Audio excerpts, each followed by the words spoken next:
Okay, hello everyone. Good afternoon or good morning, I guess, depending on where in the world you are joining us from. Thank you very much for taking the time to join us in this webinar today. My name is Emily Mathiasen, and I'm working with FIAN International, which is an international NGO supporting the struggle for the right to food and nutrition. Within FIAN, I'm supporting our work on human rights monitoring and accountability, as well as coordinating the global network for the right to food and nutrition. And today I have the pleasure to help moderate this webinar today. So as many of you know, this webinar is one of a four-part series that's been organized together with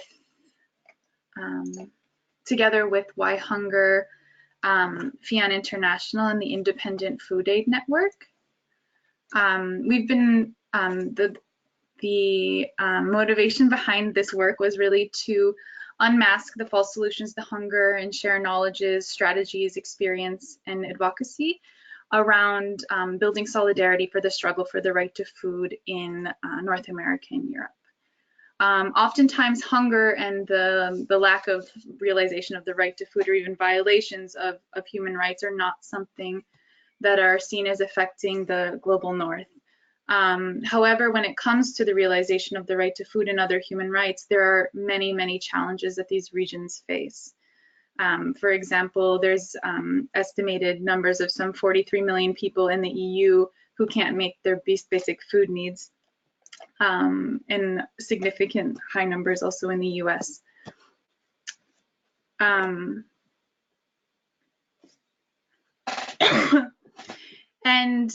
This series of webinars is seeking to sort of unmask the different false solutions, specifically focusing on the role that the rise of charity and food banks have played in not only depoliticizing hunger and malnutrition in the global north, but also promoting solutions which tend to support agribusiness and industrial food systems, as well as undercut social welfare systems. And to give some context to the discussion we'll have today, I want to go through a little bit of sort of the linkages between how we see the connection between the need to connect food sovereignty and the right to food within this context. Within this webinar series, we've seen very clearly that there's been a huge increase in the presence of food banks across Europe and North America. And then some actors are claiming that this rise is an indicator of progress, that more people are having access to food, that more people are able to meet their food security needs, but it's also clearly an indicator of increased inequalities, of increased poverty, and an increased presence of non-state actors in fulfilling the role of what the state should be providing for its people. And it's also an increased indicator that there's likely a lot of corporate influence happening across the system. And at the same time, on the other side of the food system, we're also seeing inequalities manifesting as well. For example, I just put up one infographic for the situation in Europe.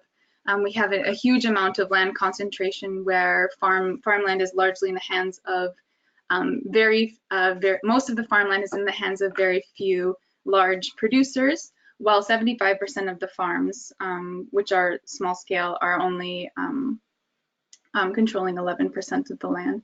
And you can see similar statistics and on a global level, actually, but also in the US and Canada. And the rise of this inequality is also accompanied by huge corporate influence.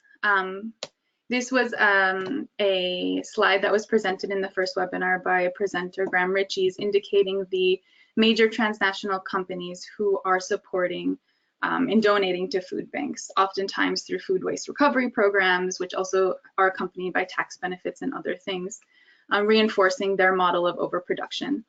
While at the same time, these are also many of the same companies that are having a deep impact on the influence of public policies, programs, technologies, and other things that are contributing to the dismantling of rural areas and to undercutting people's food sovereignty. So in this context, from the local to the global level, people are organizing to resist inequalities of the food system. On the rural side, on the food production side, people are organizing within the context of food sovereignty. For example, within Neo-Lenny Europe or the US Food Sovereignty Alliance, which we'll hear more about today, as well as those challenging food banks and charitable models are also gaining greater recognition and ground through spaces such as Closing the Hunger Gap, as well as the Independent Food Aid Network. And the next question then is, how do we build up convergence between these actors and sectors in the context of food sovereignty and the right to food? How do we strengthen strategies for advocacy and our analysis? Through building convergence and finding ways to bridge dichotomies, we can build more power for food sovereignty and the right to food. We can identify our blind spots and where we need to improve our work, as well as how to build greater transnational solidarity and movements for the right to food. So today in our panel, our speakers will seek to sort of contribute to this conversation, and it's a conversation that we need to have with many other people who are hopefully participating today in the webinar, as well as others. And some key questions that emerge as we have this discussion are really, how do we challenge the rise of corporate influence across the food system, in particular through the sort of false solutions that are promoted on all aspects of the system? And also, what's the role of public policy in this debate? And then within this even further, it's how are we ensuring that those who are most marginalized and those who are facing the greatest levels of violations are really put at the center of the discussion? And how do we build solidarity and collective resistance together? And within this conversation, we also want to sort of reinforce the need to keep together the right to food and food sovereignty. Not only do they complement each other, but it's hard to detach them. While the right to food is a legal entitlement and had under human rights law, in our perspective as FIAN and with most of the people that we're working with and partners, you cannot separate the right to food from food sovereignty, and it cannot really be realized without food sovereignty. Food sovereignty brings the dimension of who controls the food system in the aspect of power within the food system. So I can stop talking and pass it on to our speakers today. Today we will have 4 really amazing women to contribute to this conversation. I will let each of them introduce themselves because they can do it much better than I can. So to give you a sense of how it will look, each person will speak for about 10 minutes. And please, throughout the presentations, feel free to share any questions or comments you have in the question box. And we will try to make sure that they're answered or that they can be part of the conversation we have. Following the 4 speakers, we will have a series of question and answer and a dialogue with the panelists, and then following up with some kind of conclusions and next steps within this process. Again, if you have any questions, feel free to put them in the chat and we'll try our best to help you also in terms of technical issues. So with that, I will turn it over to Betsy to give some information on her work in Maine. Thank you very much. Hi, folks. My name is Betsy Gerald. I'm the Vice President of the National Family Farm Coalition. I'm President of the Board of Directors of Food for Maine's Future. I also participate in the U.S. Food Sovereignty Alliance through both of those groups. I have been asked to talk about basically 3 things this morning: the state of agriculture in the U.S. from a farming perspective, 2 of the things that we're doing here in Maine to work on food sovereignty, and what the 2 national organizations that I'm involved with are up to. This is a slideshow that I use to talk about, obviously, passing the food sovereignty law in Maine. So it doesn't really go with my talk today, but it's a bunch of nice, pretty pictures that is just going to play as I talk.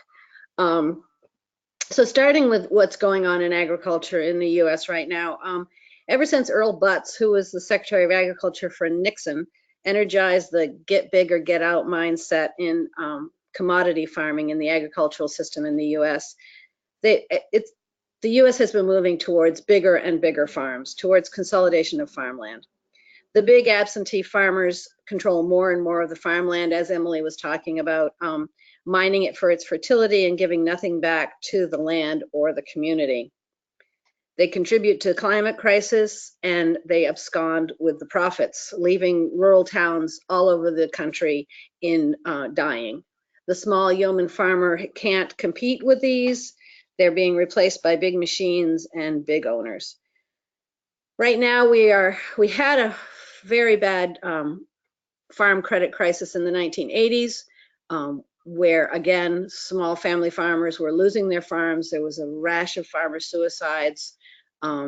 We are seeing a lot of that playing out again right now. So 30 years later, organizations like Farm Aid have reactivated their farmer suicide hotline because farmers all over the country are losing their land. An example of a hard hit sector right now is the dairy industry in the United States. If you're a conventional dairy farmer, just to give you some example of what's going on with prices and parity, what we call fair farm gate prices, they don't exist. The big commodity farmers are making bank because they are getting subsidies from the USDA, whereas the small farmers are hurting and losing their lands. One of the hardest hit sectors is dairy, and this is a prime example. A conventional dairy farmer is underwater with input costs. It costs a dairy farmer, a conventional dairy farmer, it costs $19, and these are the latest statistics, and they're from 2016. Costs them $19.58 to produce 100 weight of milk, and when that milk goes on the dairy truck off their farm, they're getting paid $16.22. So they are losing over $3 a hundredweight on the milk that they are producing. Organic farmers are doing slightly better in that their cost was running around $36 a hundredweight, and they were making $37.65 a hundredweight. So they were at least profitable. But even that profit margin is going away for organic farmers as the big commodity. Again, the commodification of all of our food system is the major problem. And as milk becomes, even organic milk becomes a commodity, and it's being raised on these huge organic farms, and I'm going to use the scare quotes here, organic farms in Oregon and California, the bottom is falling out of the price for even organic dairy milk and dairy products. And why is this? Is because the regulators are ignoring it. They're not enforcing the organic standards. You hear a lot about trade in agriculture right now and how the farmers are being affected by trade. But again, that is just the big commodity farmers. That is not the family farm. Family farmers don't export stuff to China. So they are not being affected by these trade wars. But you're hearing all this gnashing of teeth about how farmers are losing money. Well, that's just the big absentee landlords growing cotton and soy and corn. Land access is a major issue. Now that, as Emily mentioned, the big foreign investors are buying up farmland, and that's something that the National Family Farm Coalition is working on. I'll talk about that later. But big, again, they are buying up farmland and growing commodity crops because they can make bank with the subsidies that the USDA provides.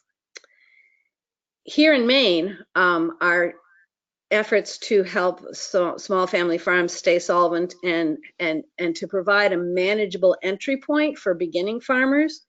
We've been working on rebuilding the traditional food infrastructure for small family farms who are feeding their community directly. The way that we're doing this is by getting the local food sovereignty ordinances passed. Here in Maine, we are very fortunate to have a strong home rule clause in our Constitution. What you see on the screen right now is, I'll talk about later, that's another constitutional amendment we're working on. But the home rule clause in our state constitution says that management governance of an entity devolves to the lowest governmental level, and that in Maine is the municipalities, the towns and the cities. So towns and cities can pass ordinances that retain the rights of their citizens. And what we are working on at Food for Maine's Future is local food self-governance and food sovereignty ordinances, which say that the people within the municipality have control over how their food system works, that face-to-face transactions between food producers and food consumers can happen without any government regulation or interference. We were very successful. It took us 8 years, but we successfully passed the food sovereignty law in the state of Maine. And it wasn't all that we hoped for. We had wanted to take the ordinance, the local ordinance that we're working on, and just make it statewide, so that statewide people could have face-to-face food transactions with their neighbors without burdensome government regulation. And what we got was a law that says that any town that opts in, that passes the ordinance, the state will not interfere with them. So we got the law passed. This is us in Augusta, the day we wrote the law. We got the law passed, and then the USDA swooped in and said, well, okay, we're not happy about this. Well, none of the government regulators were very happy with us, but the thing you can't have is, and this is the law that we passed. We had to take water out, unfortunately, but when the USDA came in, they said, if you keep this law the way it is and allow for local unregulated processing of meat and poultry, we are going to come in and take away all of your state inspected facilities, so that you can no longer get meat inspected. You can no longer get meat inspected at a facility without a federal inspector there, which is prohibitively expensive in this rural and impoverished state. We barely have enough processing capacity for the meat and poultry that we produce now with the state inspection system. The USDA said, if you don't take meat and poultry out of this law, we're going to take away your ability to have state inspection. So we went back to Augusta and we took meat and poultry out, but we managed to salvage the rest of the law. So now in more than 65 towns and cities across the state, the people of those towns have stepped up and said, we want control of our food systems, and we are going to pass this ordinance. And the ordinance varies from town to town. We have a template on our website, Local Food Rules, that is the template that we recommend, because this is a rights-based ordinance. This is an ordinance that says that the people have the right to the food of their choosing, and that they have the right to have local control of their food systems.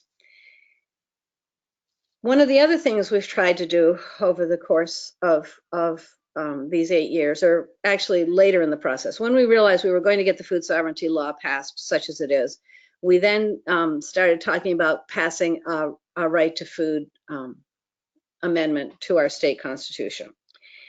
And we tried that in the last legislative session and failed. Although we did get the 2/3 majority that we needed in the House, we failed in the Senate. We came back again this session, and it got tabled and held over to January. So it isn't dead.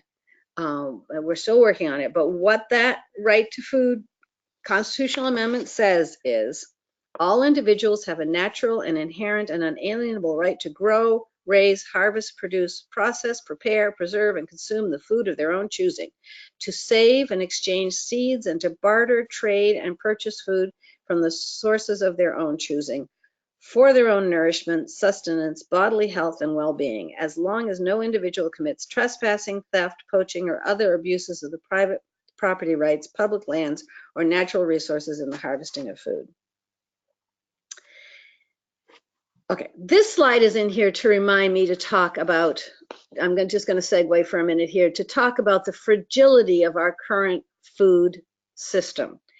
We have, this is a picture of the produce department in one of our big local grocery chains about a week after a fire in their warehouse in southern Maine. What that warehouse fire did was prove exactly how fragile the food distribution network is and how we need to relocalize our food systems in order to feed our people. And if something even as minor as a warehouse fire can disrupt the flow of food to supermarkets all over the state for, well, in some places it disrupted it for up to a month. That's worrisome. That's scary. That shows that we really need to work at making our systems more robust in order to feed the folks in our locality. We joke here in Maine that we can feed 90% of the calories that we need here in Maine, we produce here in Maine, as long as all you want to eat is potatoes, blueberries, and lobster, which some people say sounds like a fine diet to them. But anyways, we have to fight big food and big agri because they are the ones that are making this fragile, fragile, fragile system that is going to make us all very hungry as disruptions, especially climate disruptions, continue.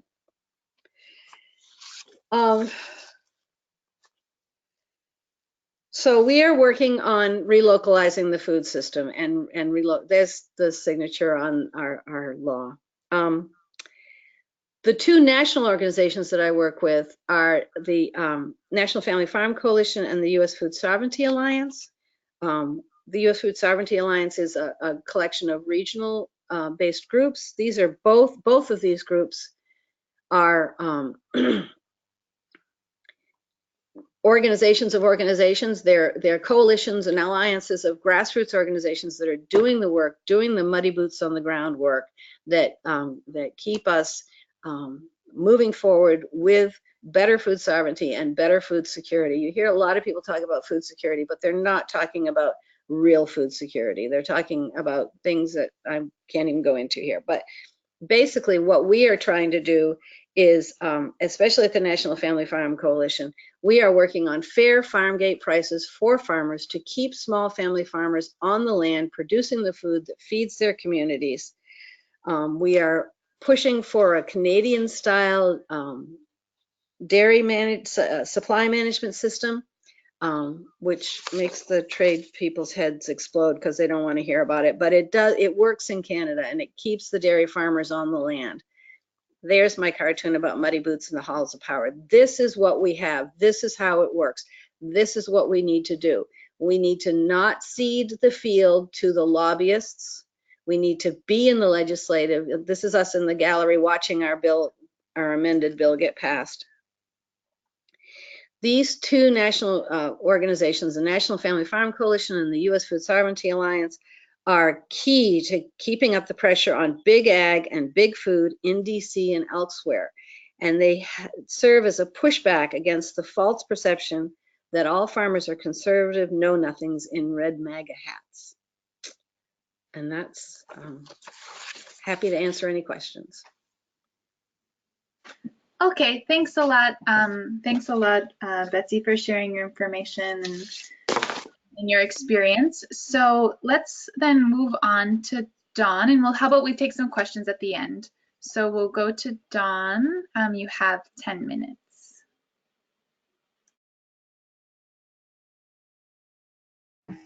Great. Let me see if my camera is on. There we go. Okay. Hi, everyone. Thank you for the invitation to join this conversation today. As Betsy was sharing, the situation in the United States is similar to other of our northern neighbors, but there are some specific pieces that I wanted to share that I think might be some new information, perhaps. My name is Dawn Plummer. I'm the Executive Director of the Pittsburgh Food Policy Council.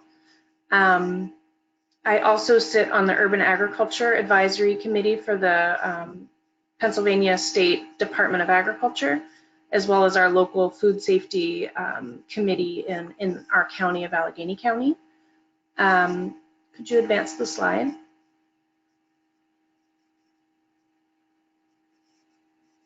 So just to give you a little bit of a sense of where we're at, this is the Pittsburgh Foodshed. So Pittsburgh's in the county of Allegheny and in the state of Pennsylvania. And you'll see there we're sort of northeast, but we're also sort of Midwest. We're a little bit in that middle area. Advance the slide. The Pittsburgh Food Policy Council is a food policy council similar to others.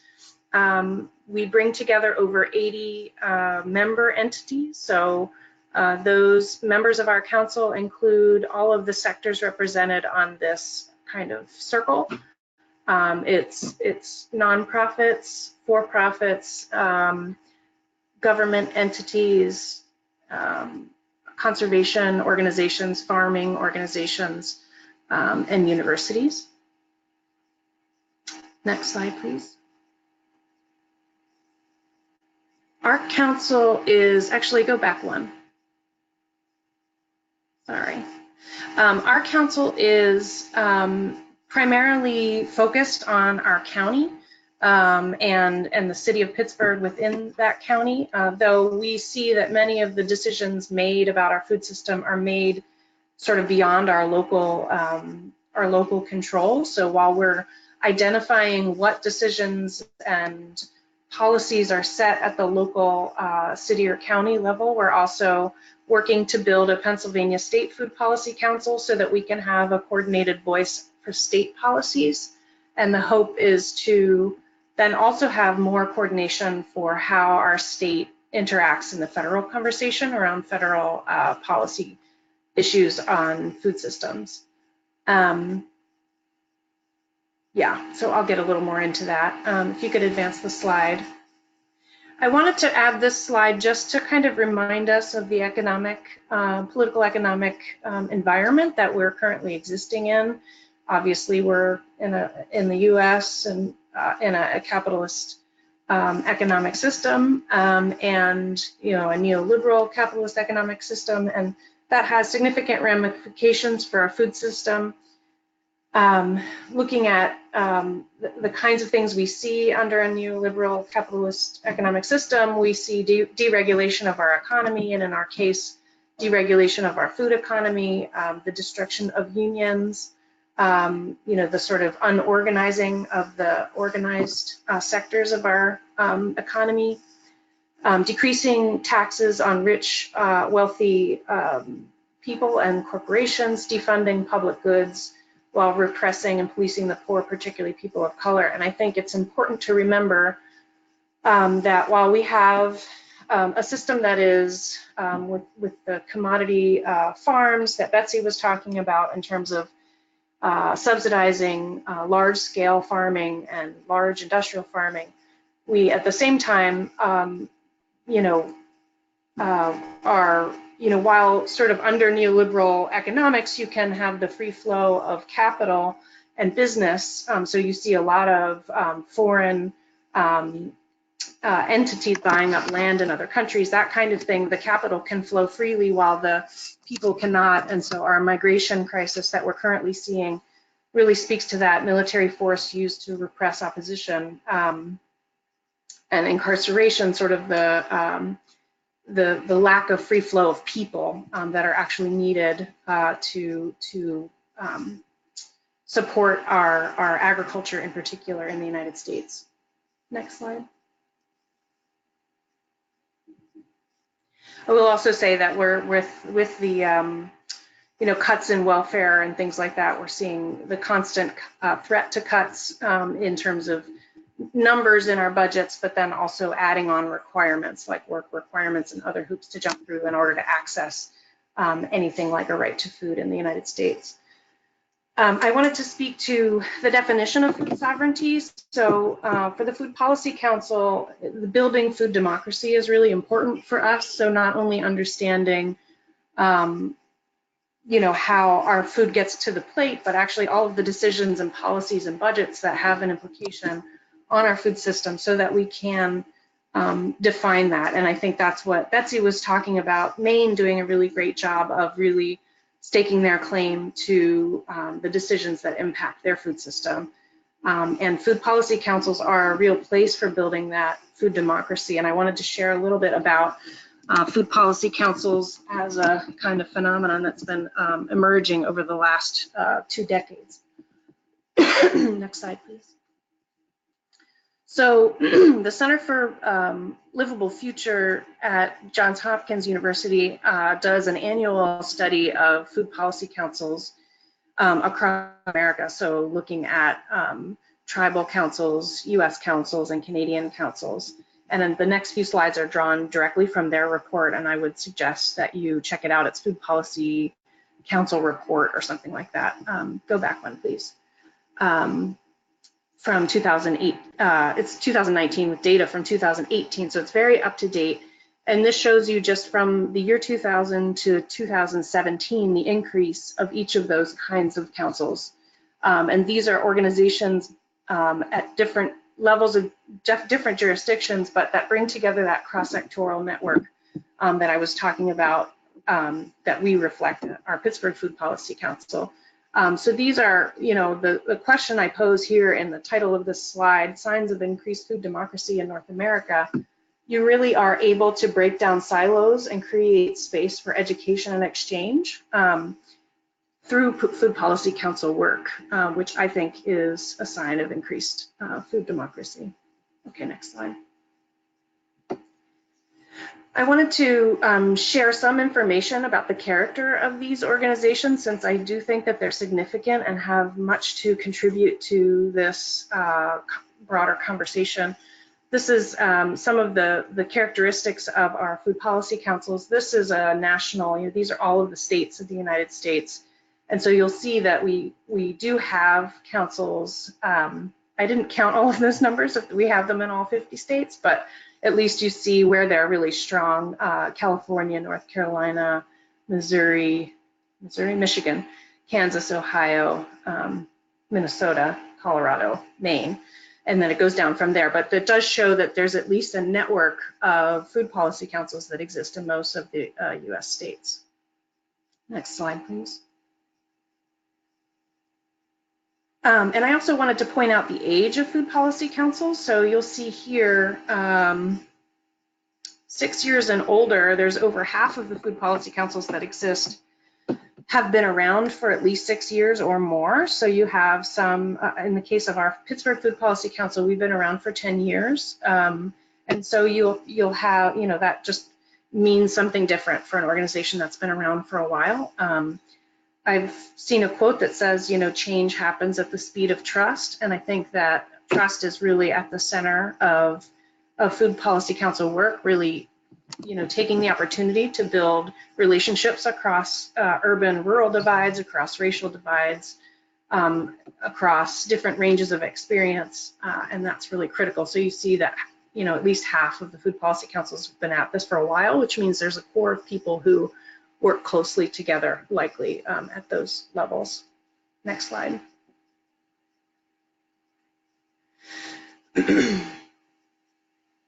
So no food policy council is made exactly the same. And as I mentioned, they range in jurisdictional area. Some are regional, some are state, some are county, et cetera. And this just shows you a little bit of a breakdown. Looks like the highest number is 36% exist at the county level. There are also regional and First Nation councils. Next slide.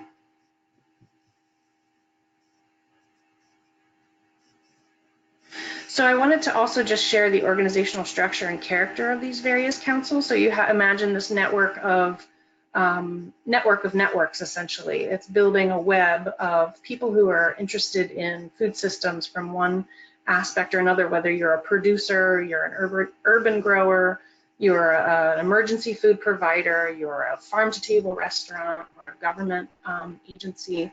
You're coming together in these councils, which then are networked And you'll see here there's a variety of ways that they happen. So sometimes they're directly affiliated with government. That's the kind of teal color, 26%, which has its benefits and its limitations. It's much more difficult to do advocacy work, and I would argue some deeper systems transformation work when you're embedded with government.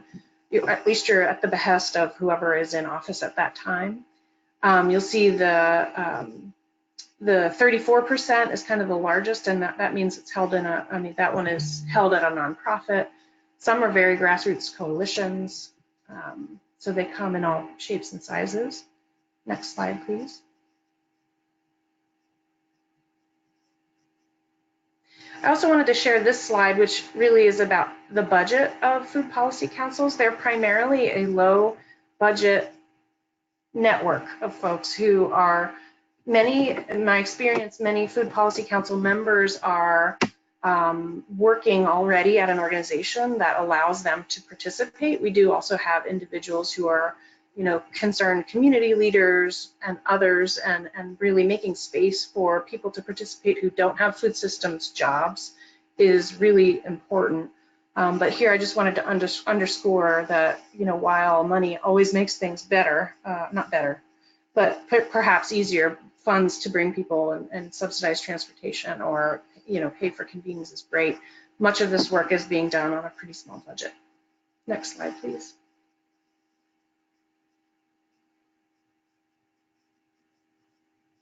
I also wanted to lift up the policy priorities. So this was a scan of all of the food policy councils in North America and the kind of work that they're doing. And while food policy councils don't necessarily have a right to food frame or even a food sovereignty frame, I think there's a lot of potential to do outreach and engagement of food policy councils around these issues. The ones that I highlighted here, and there may be other ones as well that I, you know, just did this kind of quickly, but, you know, what would it look like to look at some of these policy priorities from a right to food and food sovereignty frame? I think that's, you know, not only, you know, healthy food access from an affordability and of, you know, physical proximity to people, but also, you know, how do we guarantee sort of that point that Betsy was making around food security in our local food system? How do we guarantee that local food is available for local people, for example? Next slide. This slide just shows, you know, who the food policy councils that are working heavily in a particular area. And I think you would see here that I think this would help us sort of direct our framing work around food, the right to food and food security. How do we, again, talk about healthy food access and economic development and anti-hunger work from that point of view, which might be a little bit of a new perspective for many food policy councils. Next slide. So how to implement, this slide is a little bit wonky, it didn't come out so well, but how to implement the right to food at a local level. Again, we're very limited in the power of our local government over food systems, but I think it's a great place to start. And, you know, whether that's looking at land access questions, looking at, you know, asking critical questions of our emergency food providers, similar to what's being asked here. How do we see some of those emergency food provision things as a step towards a longer journey towards food sovereignty, and really envisioning that as a locality? What would it look like to truly end hunger? And you know, essentially growing food democracy and participation in our food systems at all levels. And you know, if you have a council, through your council and other networks. So this is just our connections on our social media. If you'd like to hook up with us, we'd love to continue this conversation as we move forward. Thank you. Thank you very much, Dawn. That was great. So let's move directly to Geneviève, who can share us some experience from Europe. Hello.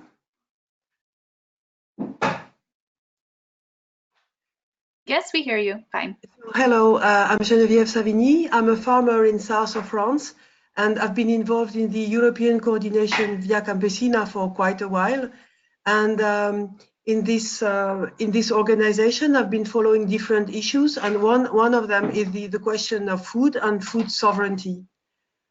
Maybe what I was surprised in the two first interventions is how similar is the situation between United States and Europe, and especially from Europe, I mean the European Union. And so this is really similar, and I think we have also the same approach to the food system that have to be fair, sustainable, and for this we've done a few actions. Maybe one first thing is that first we were more interested in the question of farmers, as we are farmers organization, and we tried to have decent income for farmers, and this is include the question of prices and also of fair access to markets. Maybe we have a difference in Europe. That is, we have a common agricultural policy, which includes some support for farmers.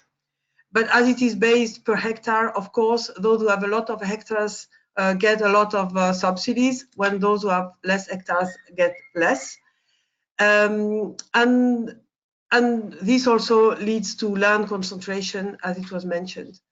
Concerning the access to markets and direct sales from farmers to consumers, we have a European law, and which is both bringing limitations and possibilities. It is possible to have some direct sales, but under some constraints. And one of our goals is, of course, to always open more possibilities for small farmers.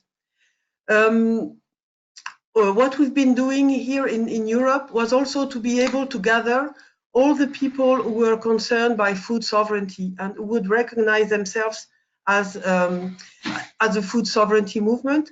And after the Nyeleni Forum in Africa, we said we would have a food sovereignty forum here in Europe, and we managed to organize the first one in 2011. It was in Austria, and gathering food producers, fisher folks, all kinds of consumers and NGOs. And for consumers, we would have liked to invite more people with less money, precarious people who are, well, poor people, to make it short. But of course, it's not always been easy, because very few people represent themselves as being poor people at the global level. But it's not the goal of their organization. But still, it is very much a concern of ours to be able to gather more people under this umbrella of food sovereignty. We had a second forum in 2016 in Romania, and it gathered a lot of people also under the umbrella of food sovereignty, and to give a common sense of that we were all fighting for the same goal and for food sovereignty. Apart from these grassroots initiatives, we are also part of a discussion which is at the moment led by IPES Food. IPES Food is a kind of platform of scientists that was set up by Olivier de Schutter, the former rapporteur of the right to food. And it started at the European level a discussion to be able to push for an overall food policy in Europe. There is no food policy at the moment, only agriculture policy. So it's there's been different discussions, some what he called policy labs, and now there is a document written that we are pushing to the institution, to the European institution, to push this idea that there should be a global food policy to overcome all these problems that we have with neoliberal policies that we are all sharing and that are destroying society. Again, to make it short.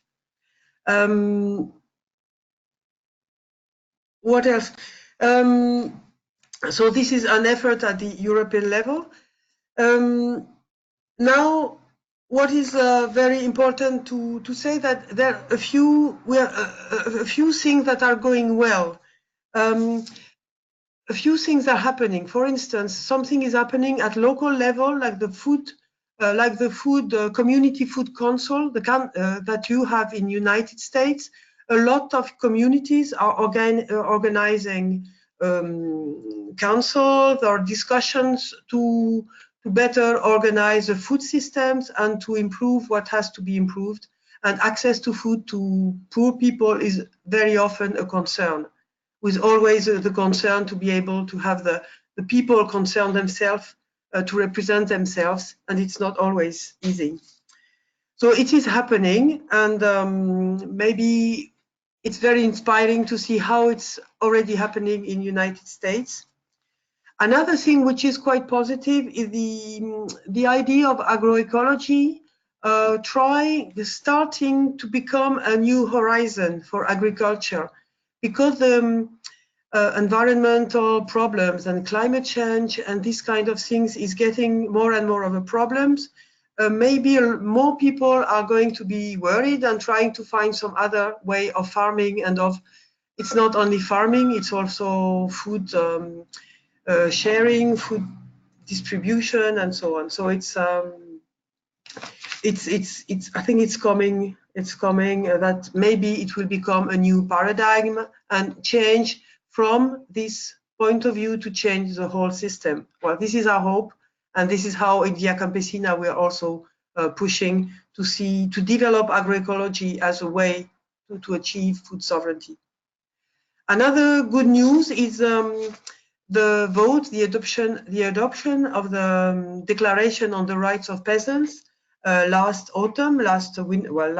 December, and it was in New York, when all the countries adopted this Declaration on the Rights of Peasants. And that gives also some strength to the peasants to be more at the core of food policies and to be better protected in the food systems as they are now. So I think there are three good news that we wanted to share. I want also to share with you that I'm really sorry. I'm really happy that I could participate with you to see how important it is to share between Northern America and Europe, because we have so many similar things. I'm afraid that I will have to leave quite soon, because I have, in fact, a train to catch. But I'll be happy if there is some question quite soon before 5. In France, it is 5. It's almost 5. So goodbye.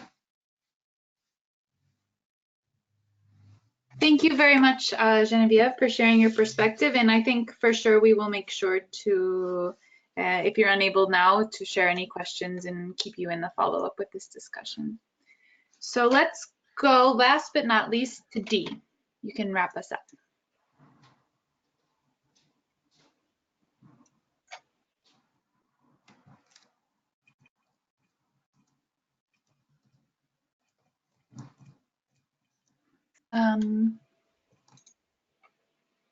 CT, okay, there you go. You should be able, and if you want to turn on your camera as well. Yep, it's on. Great. I'm the co-founder of Granville Community Kitchen, which is an award-winning food project in Northwest London, and we are loosely based on the community food centers model from Canada, but essentially we came out of the food sovereignty movement in terms of localizing our food system. I am also the co-chair of the Independent Food Aid Network, and Granville Community Kitchen was one of the founding organizations.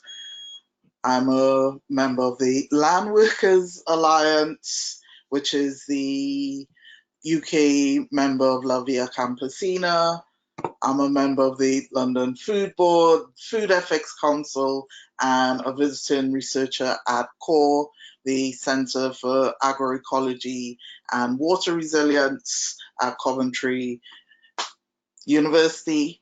and I am a co-editor of A People's Food Policy and on the current steering group that has transformed to become People Food Power, which is a wider platform for radical change towards a more just and sustainable food system. So I'm going to talk about the experience of A People's Food Policy and how in practice it is actually, converging with food sovereignty and across multiple,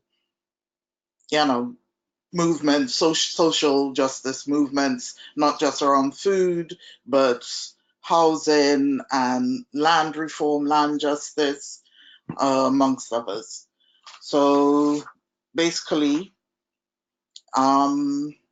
we saw an opportunity in 2015 at the UK National Food Sovereignty Gathering to develop a set of policy principles for a national food policy. And in the UK, we haven't had any national food policy since World War II. So we've spent 18 months and we involve sort of grassroots movements, NGOs, trade unions, community projects, businesses, individuals, to create this set of policy proposals. And it is based on a right to food and the food sovereignty principles. And what we've done is actually adapt the food sovereignty principles to a British context, because we understand that food sovereignty is part of the decolonial project, and as a colonial country, it is difficult for us to actually understand and function from a decolonial perspective. And in fact, we need to decolonize our own understanding of the global food system. So we adapted our principles for the British context.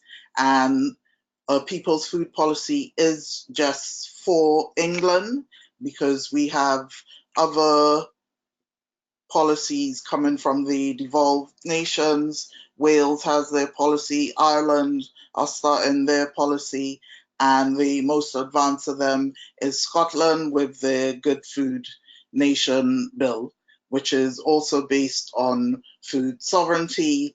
And they also had sort of a process of sort of that wider engagement with other social movements and ordinary people.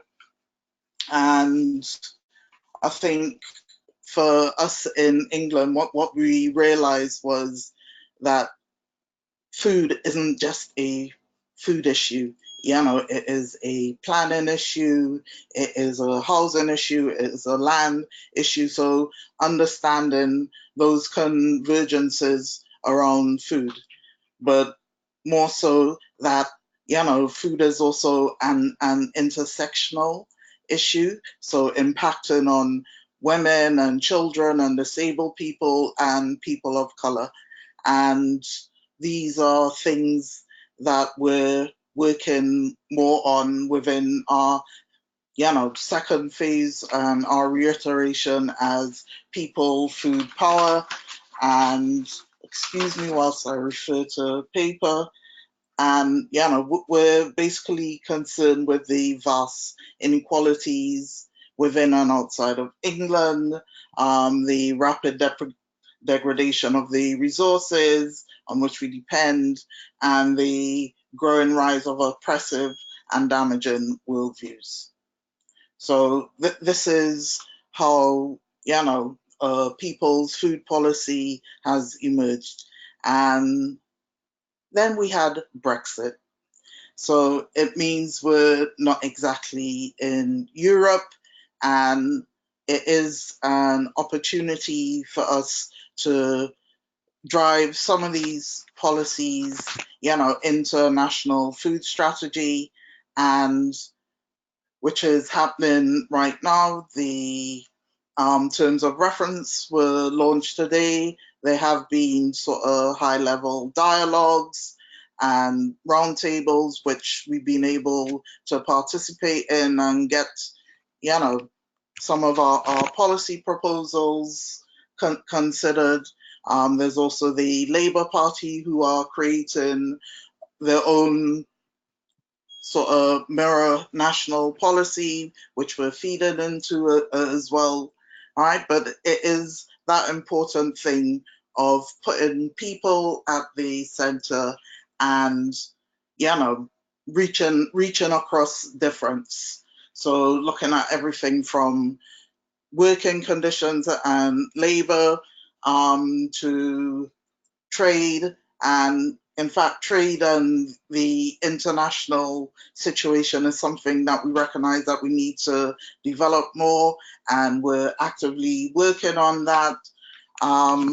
Environment, health, and in terms of access to food for low-income groups and other people. In London, we had published today a report on the statistics of people who are going hungry in London, and it is 40% of people of color, right, who are being impacted by this. So this calls for a particular analysis, and which because we're such a broad-ranging group of people, that we can do that.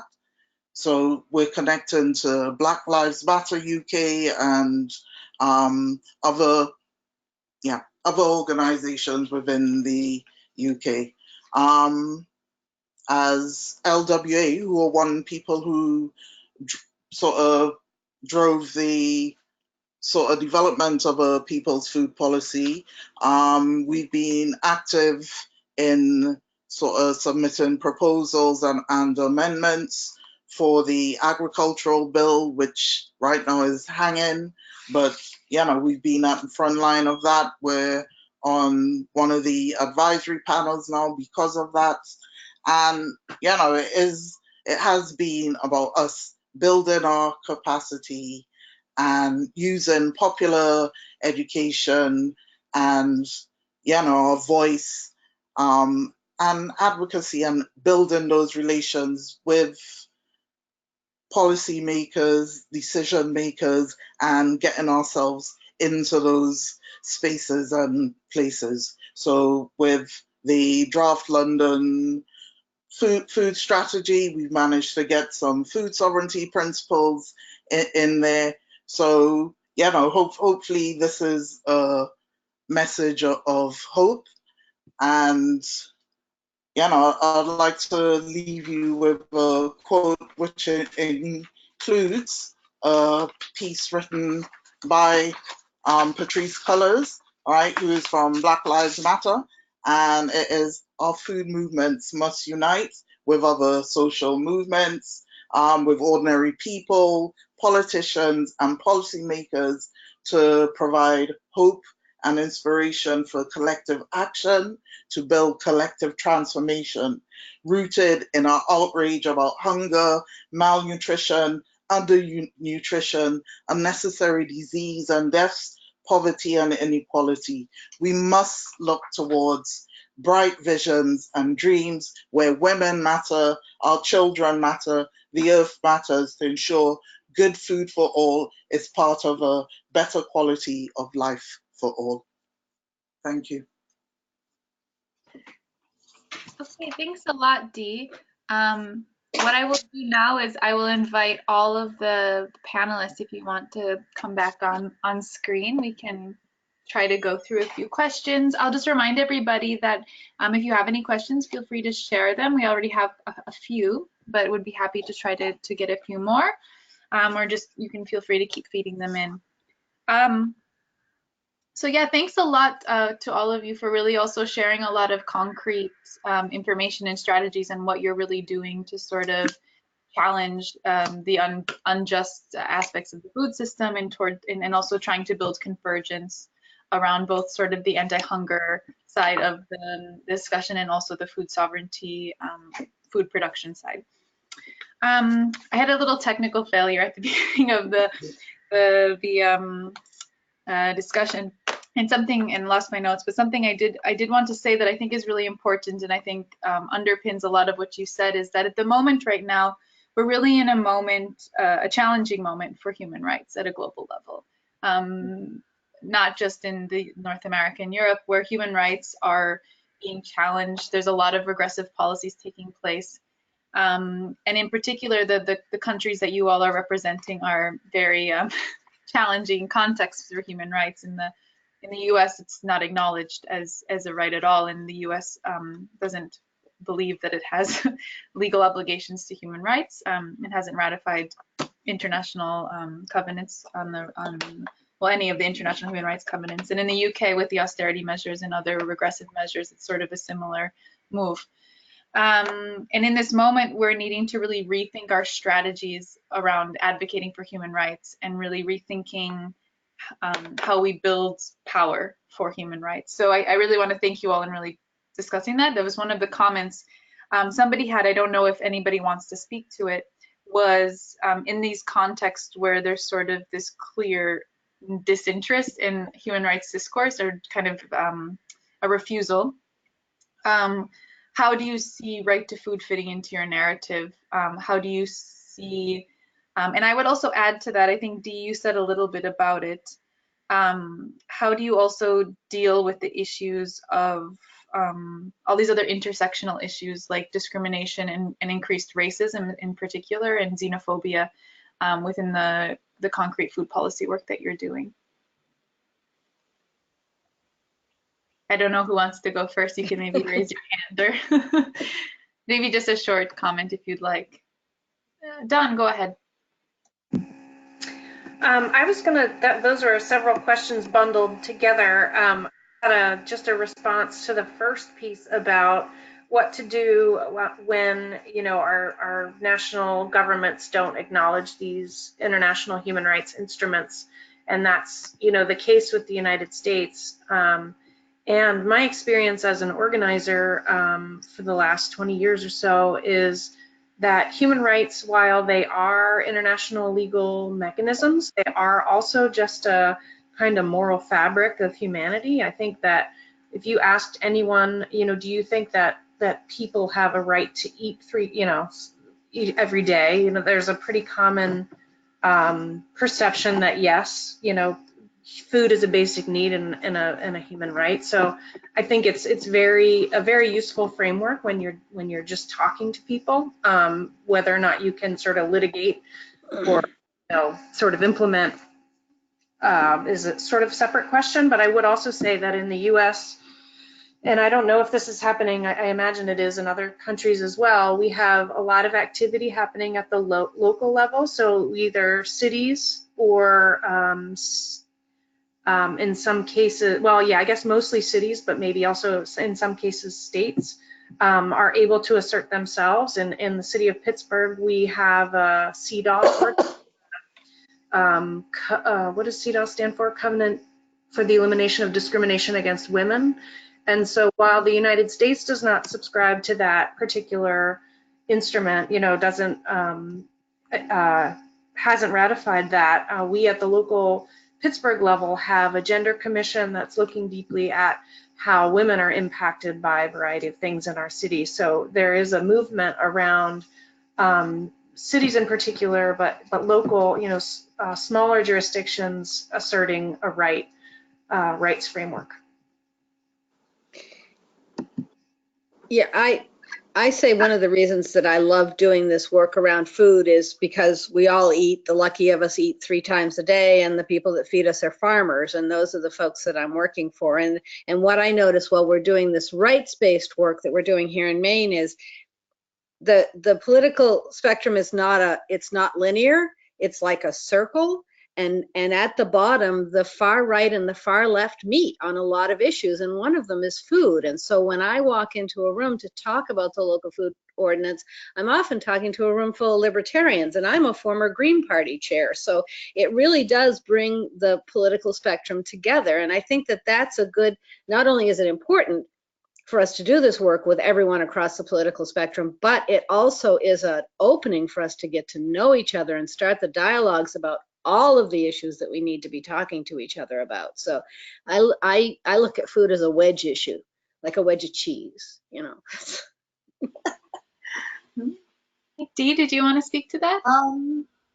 Yeah, because, I agree with both Dawn and Betsy. It is, about getting things in on the local level, because then you're able to, get ideas upstream. But for like the UK, for instance, it's, even though we've sort of signed up to things, we don't recognize it in our, National Human Rights Commission.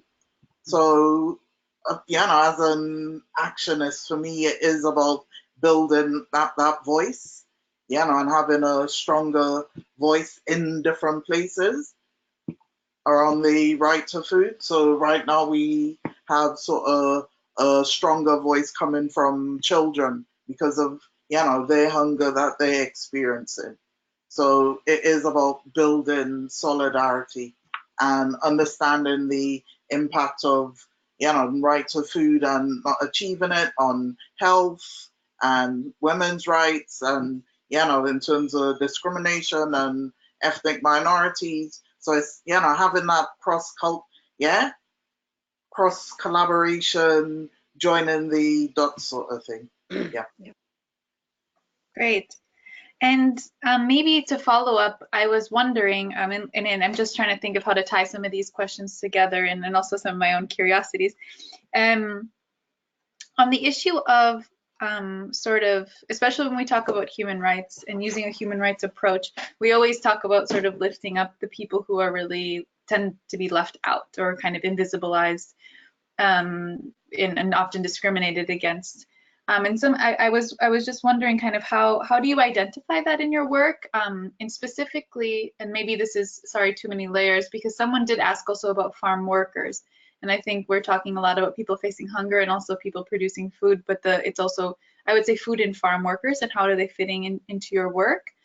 And to an extent, how are you also ensuring, because a lot of, well, I guess Betsy, you're in a different context, but those working more in a city context, also rural people tend to be kind of left out of some of the discussions just by nature of spatial issues, especially and sometimes in local policies. And how are you ensuring that rural voices are in rural development needs are also being prioritized?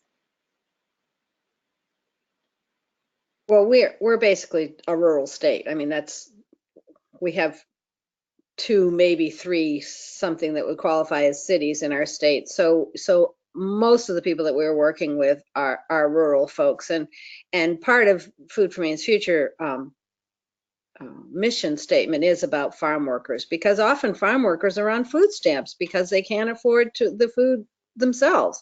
So that's an issue that really needs that we keep on the front burner, that we talk about access to good, healthy food for everyone. And we've heard from a couple of our food sovereign communities that it has really made an impact on the ability of local less privileged folks to access the good food from the main farms just by being a food sovereign town and taking away those middlemen barriers that increases the cost of good food. So that in and of itself has helped with getting food to the folks that really need it.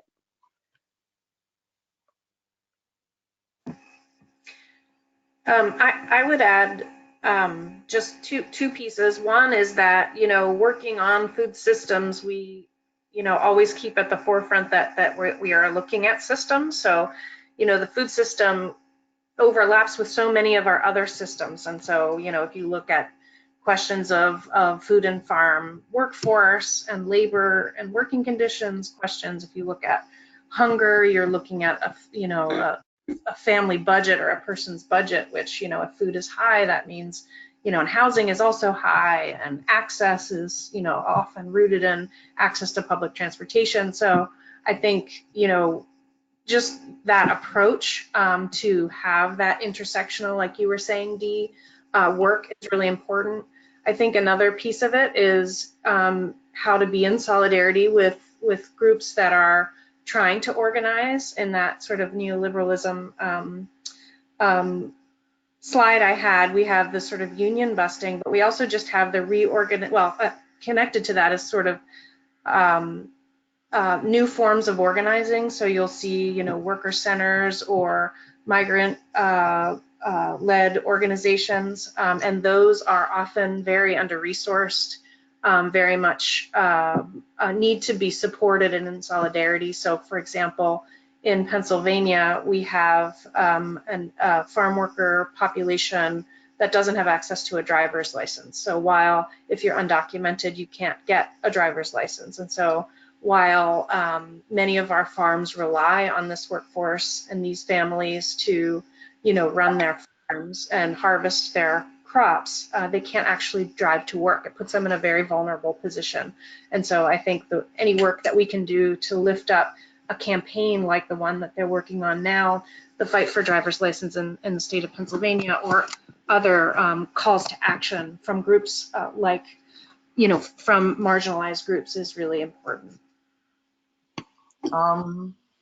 Yeah, just to add as well and build on what was said, and with sort of policymaker hat on, you know, it is about putting those most impacted at the center. So, which is why the Land Workers Alliance are so powerful, because, you know, their policy proposals are built on farmer experience, in terms of the work IFAN is doing, and, you know, putting people who have experienced food poverty, as we call it here in the UK, at the center of what we're doing, and creating platforms for people.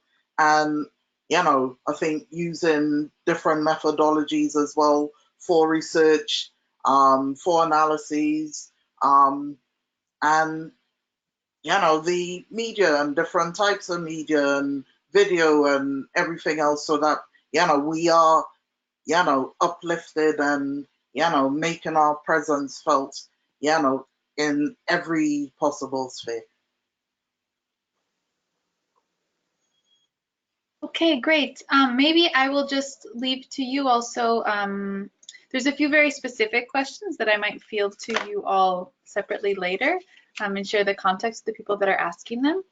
But I wanted to just maybe give you all space for any last comments, especially kind of around how we build this convergence, and also the role of sort of building this international solidarity. Maybe if you have any last few comments before we close.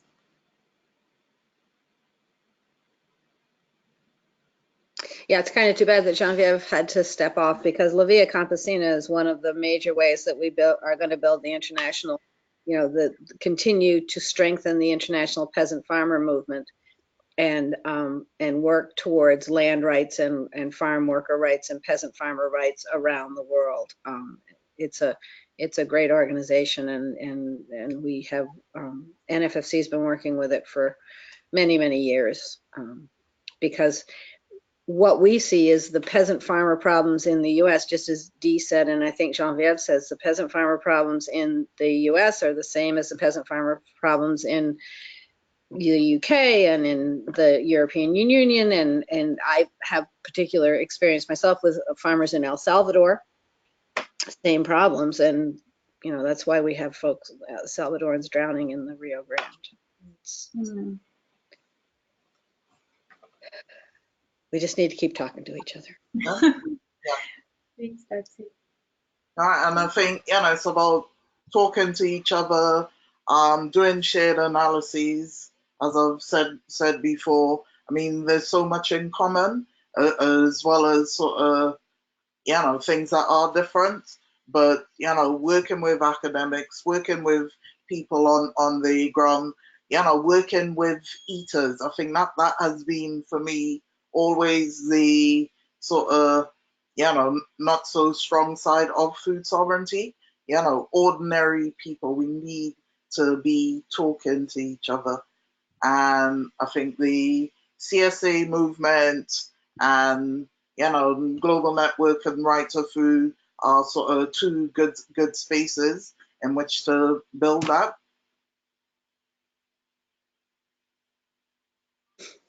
Yeah, I would just add, I agree with everything that's been said, and for me and food policy councils that focus very locally, I think it's important to remind ourselves that we need to look at the various layers of influence and the interaction of our national, in the global realm as well.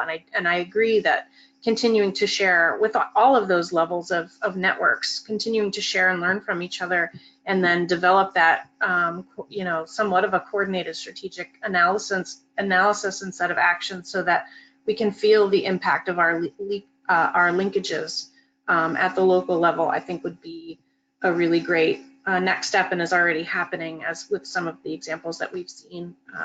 But to see that work really grow, and I, for myself, take it as a challenge to figure out how to engage the broader network of food policy councils in the US to this work and framework. Okay, well, thank you very much. I want to thank you all so much for sharing your experiences, and would totally agree that I think the opportunity for mutual learning and exchange is huge, and that this is just the start of hopefully a much bigger conversation and continued exchange. And I think your experiences, all four of you that you have in public policy making, can really contribute to some of the very concrete ways in which change can be realized, and there's ways that governments can really be held more responsible for the obligations that they have, whether or not they're officially recognizing human rights or not. And also something that I learned a lot from you guys today, and I would say over the course of this webinar series, is also the power in really starting at the local level and engaging with local government or state government in the case of the US as well, and the potential that despite when you have at a national level maybe a more challenging environment, that there's a lot of potential to organize locally and push locally for policies that can feed up to a much bigger change. Before we sign off today, I just wanted to quickly share that, well, this process has been really an important learning process, I would say, for myself and those of us who supported the organization of these webinars, and hopefully for those people who participated. And this, it's been done under the, I don't know, the space of the Global Network for the Right to Food and Nutrition. So I just put a little information there. I'm sure you've seen the logo and all of the information we sent out. And the Global Network is really committed to ensuring that this conversation doesn't stop here, and that we really, and the members such as the Independent Food Aid Network and Why Hunger and FIAN are really committed to ensuring that we use this as a sort of a starting point for a bigger discussion, and to keep fostering these exchanges and conversations and shared learning.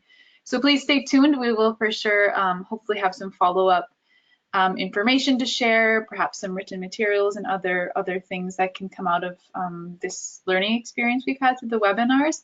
And who knows, we might also always have a season 2 of webinars. Everything is possible. But there's a lot of other ways that you can really continue this to engage with this work quite soon. And so I will turn it over to Allison Cohen from Why Hunger. I think you're with us but not visible, to sort of give you some quick information on a really important upcoming meeting. Hi, yes, so can you hear me okay? Perfect. Okay, great. So I just wanted to, as Emily said, call attention to a convening that's coming up soon in September in Raleigh, North Carolina. And this is a convening of an emerging network called Closing the Hunger Gap. And Closing the Hunger Gap was founded about 7 or 8 years ago as a loose network of organizations that have been predominantly involved in the food access space, and that have begun to really question how we've become so how food access and the need for the charity model has become so institutionalized in the United States. And this conversation has expanded to include folks in Canada and the UK, and and hopefully soon other countries in Europe as well. We would invite you all to join us at this conference if you're able, and we will continue to follow up with all of you. As Emily said, I feel certain we're going to have round 2 of a series of webinars, and I think that it was really critical that we ended on this note of how do we begin to bring these 2 sectors together? How do we converge around food sovereignty and the right to food, which are both inextricably linked? Thanks a lot, Allison. So I guess I will just thank you all again, just expressing a lot of gratitude for those who participated today, but also all of the participation we've had over the past couple of months as we've gone through this series.